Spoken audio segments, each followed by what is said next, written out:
அரசியலில் ஒரு நாகரிகம் இருக்கணுமா.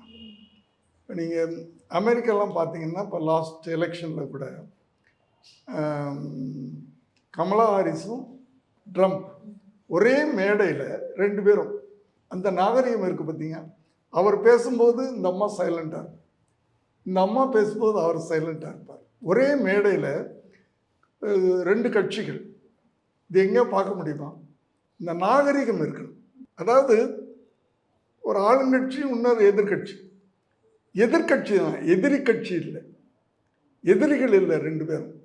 இந்த 5 வருஷம் நீ ஆளலாம், அடுத்த 5 வருஷம் அவர் வரலாம். ஸோ இப்படி இருக்கணும். ஒருத்தரை திட்டித்தான் நம்ம அரசியல் பண்ணணும்னா அந்த அரசியல் நாகரிகமான அரசியல் கிடையாது. பேசி பேசி பேசி நம்ம 50-60 வருஷமாக நாட்டை அழிச்சிட்டோம்ல.